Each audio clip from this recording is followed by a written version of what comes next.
नमस्कार। टुडे हिमाचल में आपका बहुत बहुत स्वागत है। मैं हूं आपके साथ भावना रेनॉल्ड और चलिए देखते हैं शाम की बड़ी खबरों को फटाफट। चुनावी ड्यूटी के लिए ना सिफारिश ना भेदभाव, पांगी जाना होगा या काजा, सॉफ्टवेयर करेगा तय। लोकसभा चुनावों में किस कर्मी की ड्यूटी चंबा जिले के सबसे दुर्गम क्षेत्र पांगी में लगेगी और किसे लाहौल स्पीति जिले के काजा जाना होगा, ये वेब डाइस सॉफ्टवेयर तय करेगा। इस बार चुनाव ड्यूटी को लेकर ना तो किसी की सिफारिश चलेगी ना किसी से भेदभाव होगा। राज्य निर्वाचन विभाग ने जिला निर्वाचन अधिकारियों को चुनाव ड्यूटी पर तैनात होने वाले सभी करीब 50,000 कर्मियों की एंट्री वेब डाइस सॉफ्टवेयर में दर्ज करने के निर्देश दे दिए हैं। सॉफ्टवेयर में प्रोग्रामिंग के जरिए ये भी दर्ज होगा कि कर्मचारी कहां का रहने वाला है और कहां पर सेवारत है। ऐसे दोनों ही स्थानों पर संबंधित मतदान कर्मी की सेवाएं नहीं ली जाएंगी। चंडीगढ़ शिमला राष्ट्रीय उच्च मार्ग भूस्खलन से हुआ बंद, ये रास्ता फिलहाल रहेगा बाधित। चंडीगढ़ शिमला राष्ट्रीय उच्च मार्ग नंबर 5 कुमारहट्टी से सूरन के बीच आज सुबह करीब 8:15 बजे भारी भूस्खलन के चलते अवरुद्ध हो गया है। जानकारी के अनुसार कुमारहट्टी बाईपास पर एमएमयू गेट से करीब 2 किलोमीटर सूरन की तरफ को एकाएक पहाड़ी से भारी भूस्खलन होने से विशाल पत्थर व मलबा गिरने से एनएच यातायात के लिए पूर्ण रूप से बाधित हो चुका है। हालांकि भूस्खलन से शिमला सोलन की ओर से कुमारहट्टी चंडीगढ़ को जाने वाले वाहनों को कोई बाधा नहीं है, क्योंकि यहां पर 4 लेन आने व जाने वाले वाहनों के लिए अलग अलग जगह से होकर निकलता है। केवल कुमारहट्टी से सोलन जाने वाले वाहनों के लिए ही मार्ग बाधित हुआ है। निजी काम में इस्तेमाल हो रहा था सरकारी सीमेंट, विजिलेंस ने किया पर्दाफाश, प्रशासन पर उठे सवाल। विजिलेंस की टीम ने बंजार के देउठा में सरकारी सीमेंट के निजी कार्य में इस्तेमाल का भंडाफोड़ किया। विजिलेंस की टीम ने दबिश दी तो मौके पर सरकारी सीमेंट के भरे हुए 96 बैग और 28 बैग खाली बरामद किए हैं। इस संबंध में विजिलेंस ने देउठा पंचायत के सचिव के खिलाफ मामला दर्ज कर जांच करनी आरंभ कर दी है। राज्य सतर्कता एवं भ्रष्टाचार निरोधक ब्यूरो को गुप्त सूचना मिली थी कि बंजार के देउठा गांव में एक नया मकान बन रहा है। इसमें लेटर डालने के लिए सरकारी सीमेंट का इस्तेमाल हो रहा है। इस सूचना के आधार पर विजिलेंस टीम ने देउठा में जब उक्त घर में दबिश दी तो वहां पर लेटर डालने का कार्य चला हुआ था। इसमें सरकारी सीमेंट का इस्तेमाल हो रहा था। ये मकान देउठा पंचायत के सचिव का है। लोकसभा चुनाव मुकेश को हमीरपुर, चंद्र को कांगड़ा और विक्रमादित्य सिंह को मंडी संसदीय क्षेत्र का दायित्व। हिमाचल प्रदेश कांग्रेस अध्यक्ष प्रतिभा सिंह ने रविवार को लोकसभा चुनाव के लिए 4 संसदीय क्षेत्र मंडी, कांगड़ा, हमीरपुर और शिमला के चुनाव प्रभारी नियुक्त किए। वहीं उन्होंने पब्लिसिटी, पब्लिकेशन व प्रशासनिक कार्यों के लिए भी पार्टी नेताओं की नियुक्तियां की है।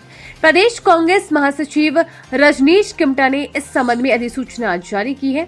इसके मुताबिक उप मुख्यमंत्री मुकेश अग्निहोत्री को हमीरपुर, लोक निर्माण मंत्री विक्रमादित्य सिंह को मंडी, कृषि मंत्री चंद्र कुमार को कांगड़ा और शिक्षा मंत्री रोहित ठाकुर को शिमला संसदीय क्षेत्र का दायित्व सौंपा गया है। वीकेंड पर मनाली में बढ़ी पर्यटकों की संख्या, लंबे समय बाद सोलंग नाला पहुंचे 2000 से अधिक वाहन। पर्यटन नगरी मनाली में सप्ताहांत के चलते पर्यटकों की आमद बढ़ गई है। रविवार को सोलंग नाला पहुंचने वाले पर्यटक वाहनों ने लंबे अरसे के बाद 2000 का आंकड़ा पार किया। रविवार को दूसरे राज्यों के अलावा प्रदेश भर से भी पर्यटक बर्फ के दीदार करने सोलंग नाला पहुंचे। पर्यटक वाहनों की आमद बढ़ने से सुबह 8 बजे से 11 बजे तक मनाली पुल से बाहंग तक 2 किलोमीटर लंबा जाम लगा, जबकि शाम को वापसी में भी बाहंग से नेहरू कुंड तक पर्यटकों को ट्रैफिक जाम का सामना करना पड़ा। ऊना अपर भंजाल के व्यक्ति से साइबर ठगी, छात्री ने ऐसे लगाई हजारों रुपए की शपथ। एक छात्री ने एक व्यक्ति से चंद मिनटों में 60,000 रुपए ठग लिए। बच्चे की बीमारी बताते हुए छात्री ने सीधे सीधे व्यक्ति को बातों बातों में इमोशनल जाल में फंसा लिया और साइबर ठगी को अंजाम दे दिया।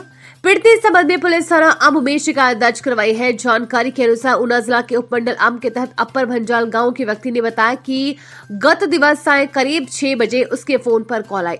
कॉल करने वाले व्यक्ति को कहा गया कि वह चिंतपूर्णी से बोल रहा है और उसने आपकी दुकान से कुछ दिन पहले सामान खरीदा था। वो कहने लगा कि मेरे दोस्त का बेटा अस्पताल में आईसीयू में है और इस समय परिवार को पैसों की आवश्यकता है। वो अपने फोन से उसे पैसे भेज रहा है, लेकिन पैसे आगे नहीं जा रहे हैं। यदि आप मेरी मदद करें तो किसी की जान बच सकती है। गोविंद सागर झील में शुरू होगी वाटर स्पोर्ट्स गतिविधियां, 3 माह में चलेंगे क्रूज और शिकारा। हिमाचल में साहसिक गतिविधियों और वाटर स्पोर्ट्स को बढ़ावा देने की दिशा में कवायद तेज हो गई है। इसी कड़ी में बिलासपुर की गोविंद सागर झील में जल्द shikara, cruise, banana ride, sofa ride आदि वाटर स्पोर्ट्स गतिविधियां शुरू करने के लिए टेंडर जारी हो चुके हैं। अब औपचारिकताओं को पूरा कर 3 माह में यहां पर क्रूज, शिकारा जैसी गतिविधियां शुरू कर दी जाएगी। करीब 3 माह पूर्व जिला बिलासपुर प्रशासन ने वाटर स्पोर्ट्स गतिविधियां शुरू करने के लिए निविदाएं आमंत्रित की थी। इसके बाद ये प्रक्रिया को पूरा करने के बाद अब टेंडर अवार्ड कर दिए गए हैं। टेंडर के माध्यम से चुनी गई कंपनी अगले 3 माह में गोविंद सागर झील में अपनी गतिविधियां शुरू कर देगी। इस अवधि के दौरान कंपनी को भी सभी तैयारियों को पूरा करना होगा। नई दिल्ली में आज और कल हो सकता है कांग्रेस के टिकटों पर मंथन। नई दिल्ली में कांग्रेस के टिकटों पर सोमवार और मंगलवार को मंथन हो सकता है। मुख्यमंत्री सुखविंदर सिंह सुक्खू सोमवार को महाराष्ट्र से दिल्ली पहुंचेंगे और कांग्रेस के केंद्रीय नेताओं से प्रत्याशियों पर चर्चा करेंगे। मंगलवार को कांग्रेस वर्किंग कमेटी की बैठक है। हालांकि ये राष्ट्रीय स्तर के मुद्दों पर केंद्रित है। सीएम सुक्खू, कांग्रेस प्रदेश अध्यक्ष प्रतिभा सिंह और उप मुख्यमंत्री मुकेश अग्निहोत्री इस दौरान नई दिल्ली में ही उपस्थित रहेंगे और प्रत्याशियों पर केंद्रीय नेतृत्व से बैठक कर सकते हैं। प्रतिभा सिंह भी सोमवार को नई दिल्ली रवाना होगी। सीएम अभी राहुल गांधी की भारत जोड़ो यात्रा में महाराष्ट्र में है। प्रदेश की राजनीति पर उन्होंने राहुल गांधी और प्रियंका गांधी से चर्चा की है। लोकसभा चुनाव को लेकर कांग्रेस पार्टी का प्रत्याशियों को लेकर सर्वेक्षण पूरा हो चुका है। चुनाव स्क्रीनिंग कमेटी ने भी रिपोर्ट हाईकमान को सौंप दी है। कांग्रेस के जिन 36 नेताओं ने टिकट के लिए आवेदन किया था, उनका भी पैनल हाईकमान को सौंप दिया है।